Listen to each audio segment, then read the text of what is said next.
Olá, aluno e aluna do primeiro ano do ensino médio. Tudo bem?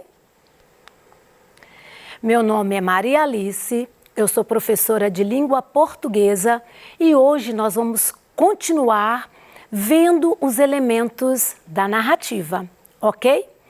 Vamos aproveitar e dar as boas-vindas para a Vânia, que nos acompanhará na aula de hoje. Tudo bem, Vânia? Bem, como nós viemos falando, nós estamos estudando o gênero textual conto. E na aula anterior, nós vimos alguns elementos da narrativa e hoje nós vamos continuar. Então, hoje nós vamos ver as seguintes habilidades. Vamos reconhecer e usar as estratégias de ordenação temporal do discurso em um texto ou sequência narrativa. Isso quer dizer que na aula de hoje nós vamos focar em dois elementos da narrativa, no tempo e no espaço. Bem, se você ainda não leu, vá à semana número 1 do PET de português para ler o conto do Mia Couto, intitulado O Menino que Escrevia Versos. Você que já leu vai lembrar que o conto se inicia assim, né? O que adianta ter voz se só quando eu não falo é que me escutam? Do que adianta acordar se o que eu vivo é menos do que eu sonhei? É assim que começa o conto, com essa epígrafe, né, do menino que escrevia verso. Nós vamos ver que o conto, ele vai ter essa questão, né, dessas ações que se desenvolvem num determinado tempo e num determinado espaço. Nós vamos observar que no conto O Menino que Escrevia Versos, nós temos, nós já vimos, as duas personagens, o pai, que é o antagonista, e o filho, o menino, que escreve versos. Nós vimos que o conflito, ele começa justamente por isso, O pai que tem todo esse universo, do físico, do prático, ele é um mecânico, ele acha um absurdo que o filho escreva versos. Escrever versos naquela família vai ameaçar a própria subsistência da família. Então, vocês devem estar lembrados que o pai vai falar com a mãe, olha, leve esse menino ao médico, que faça uma consulta, que se troca a parte elétrica e a parte mecânica. Nós comentamos na aula anterior que o universo do pai, todas as metáforas que o pai usa, essas metáforas estão relacionadas à oficina mecânica. Até quando ele elogia a esposa, ele fala que ela cheira a óleo de motor, Nós vimos isso. Gente, isso é interessante porque nós podemos levantar algumas hipóteses a respeito dessas duas personagens, o pai e o filho. Olha, numa leitura nós podemos entender que o pai, ele vai representar o passado, essa Moçambique antiga. E o menino vai representar essa nova Moçambique. Então, como nós vimos, o universo do pai está todo voltado ali, para o passado. O universo do filho é o presente ou o futuro. Nós temos aí esse conflito entre esse universo físico e prático e um outro universo intelectual. E uma coisa interessante que nós comentamos na aula passada é que a mãe é a única personagem com nome, Sarafina. E ela que vai interceder, ela vai transitar nesses dois universos. Interessante isso, Bom, como nós acabamos, de fazer essa revisãozinha do conto, nós vamos ver que para que a gente compreenda um conto, uma narrativa completamente, é importante que a gente situe essas ações em relação né, a esses dois pontos, o tempo e o espaço. Bom, nós vamos ver, né, que essa sucessão, né, de ações, elas têm um ponto de partida. Nós vamos ver que nós vamos ter o antes e o depois de algo, tá? E nós vamos ver que em O Menino que Escrevia Versos, o nosso ponto de partida é justamente a consulta médica. Então, nós vamos analisar o que vem antes, o que aconteceu antes e o que vai acontecer. A consulta médica é o nosso ponto de partida. É aquilo que nós estamos vendo antes e depois do quê? Quando nós estamos, né, lendo o conto começa justamente com a mãe, né, e o filho nessa consulta. E o médico vai perguntar a ela, né, sobre, né, o porquê eles estão ali. E nesse momento, a mãe vai se voltar ao passado, ela vai lembrar, né, dos motivos que a levou ali à consulta médica. Então, nós temos aí esse antes, né, os motivos que levaram os pais do menino, né, a consultar o médico. E nós vamos ver também que nós temos um depois. O que vai acontecer depois que esse médico vai consultar o menino?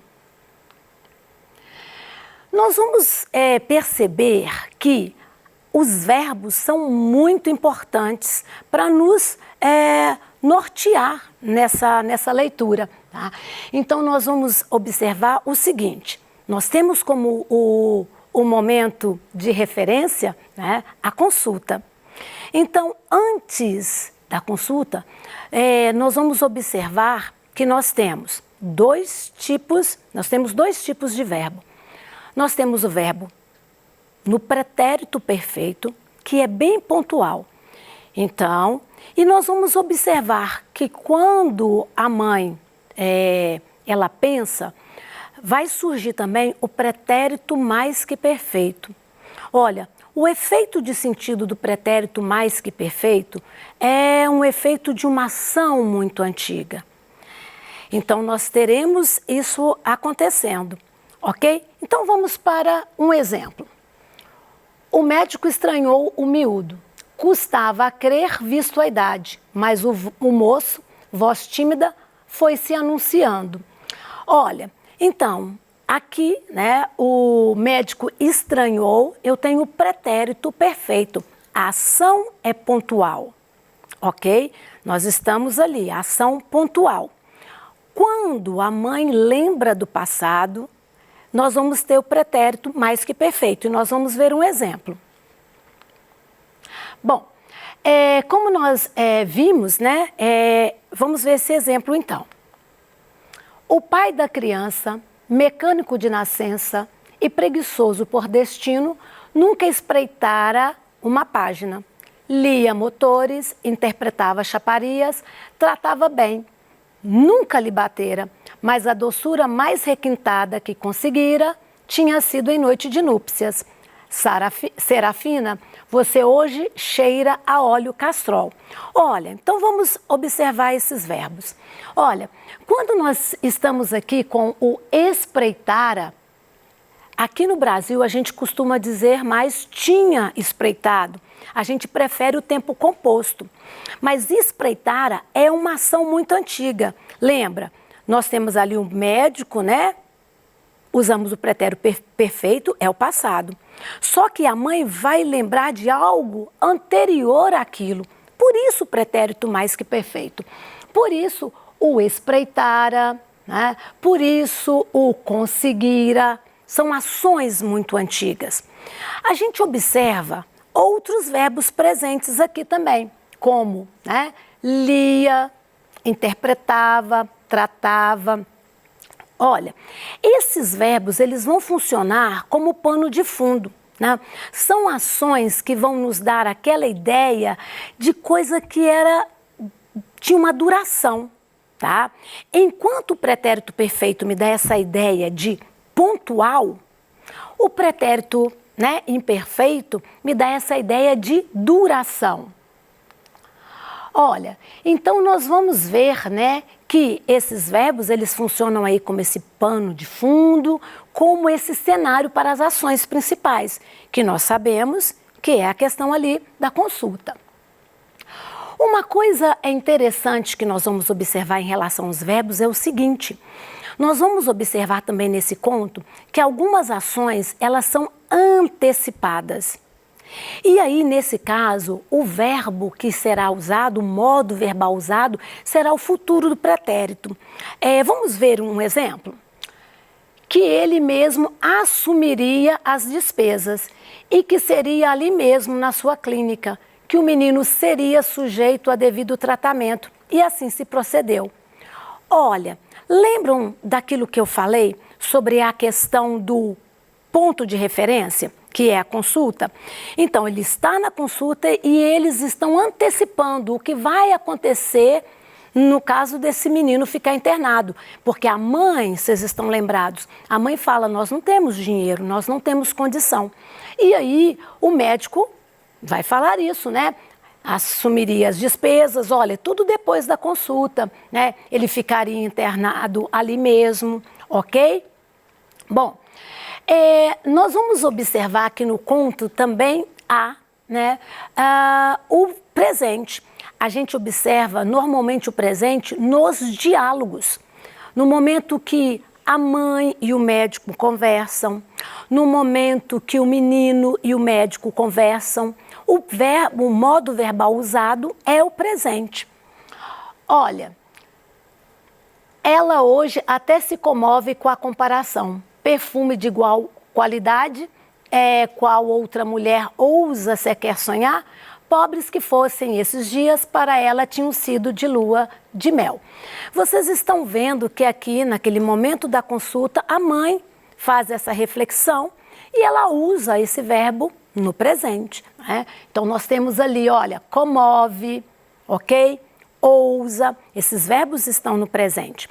Já que nós estamos falando de presente, é importante a gente perceber que o presente, o tempo, né, o modo verbal no presente, nos indica o momento da fala. Mas no nosso dia a dia, nós também usamos o presente em outras situações. Aquilo que a gente chama, por exemplo, de presente histórico. Você já deve ter visto isso nos seus livros de história. Fala assim: Napoleão nasce em 1957. Olha, Napoleão nasce. Na verdade, se é 1957, ele já nasceu. Mas a gente usa o verbo no presente para trazer, né, essa situação mais, né, de avivamento mesmo, de coisa mais viva. E é chamado de presente histórico. Você já deve também ter usado no dia a dia de vocês o seguinte: você fala assim: amanhã vou viajar. Olha, raramente a gente fala assim: amanhã viajarei. Olha, a gente costuma usar o presente por uma coisa que ainda vai acontecer. Ou às vezes coisas que acontecem rotineiramente, né? De maneira rotineira ou habitual. A gente fala assim: os animais nascem, crescem, reproduzem e morrem. Olha, a gente está usando aí o verbo no presente para mostrar essa situação que é habitual, ok? Bom, então, gente, resumindo, nós estamos falando de tempo, né? Então, resumindo, nós vamos ver que no conto nós temos 3 momentos ou 3 épocas. Nós temos o da consulta médica, né? É o momento de referência da nossa narrativa. Nós temos o passado em relação a essas consultas e aí nós temos aquele conjunto de ações que levaram a mãe e o menino até o consultório médico. E nós temos um momento posterior dessa consulta que vai ser as ações que acontecerão depois, né, dessa consulta. Bom, agora que nós já falamos do tempo, nós vamos falar um pouquinho também do espaço. E olha, tempo e espaço estão muito relacionados. Vocês já devem ter percebido, né, que quando se fala aqui na questão do espaço, nós temos, então, dois espaços bem marcados. O consultório médico e nós temos, né, onde acontece essa cena inicial aí, e nós temos a oficina mecânica, a casa, que é esse espaço relacionado ao passado. Então, nós temos aí a casa, a oficina. E a casa, a oficina, são onde as ações anteriores, né, a esse momento da oficina ocorreram, ok?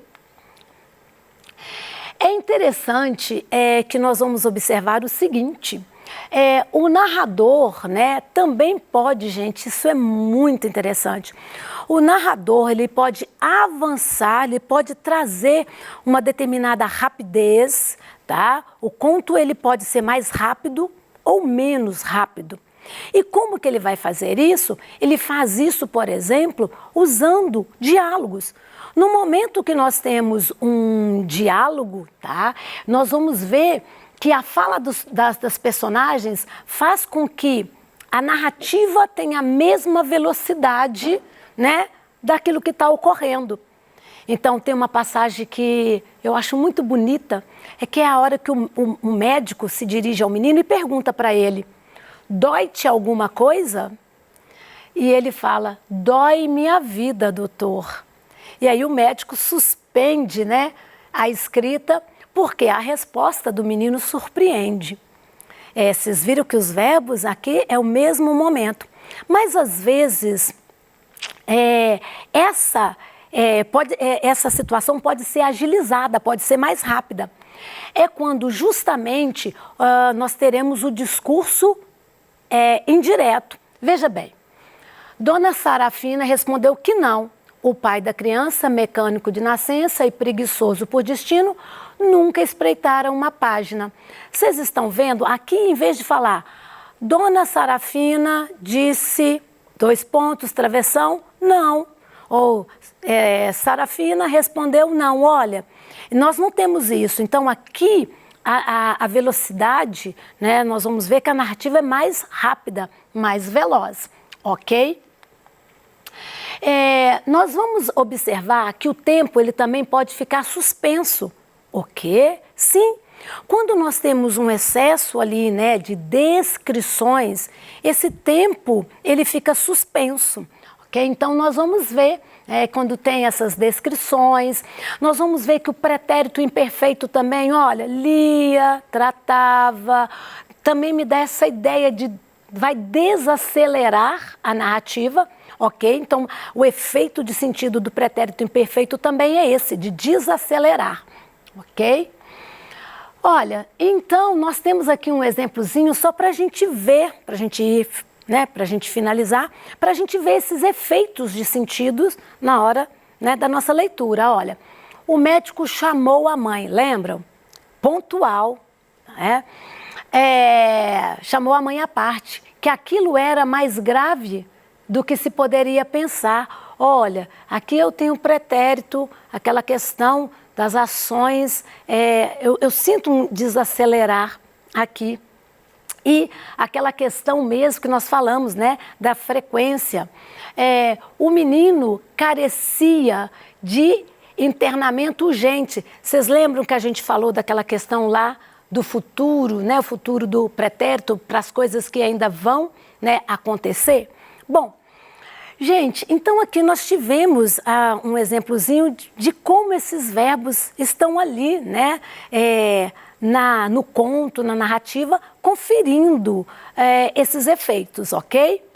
Bom, então, gente, concluindo, nessa aula, né, nós analisamos mais alguns elementos, né, da narrativa no conto O Menino que Escrevia Versos, de Mia Couto. E aí nós especialmente tratamos aí do tempo e do espaço. Bem, para essa aula eu usei o livro, né, Língua Portuguesa, Linguagem e Interação, do Faraco e do Moura. E Eu espero que vocês, né, tenham gostado da aula e, em caso de dúvida, se liga no Tira Dúvida. Aguardo por vocês.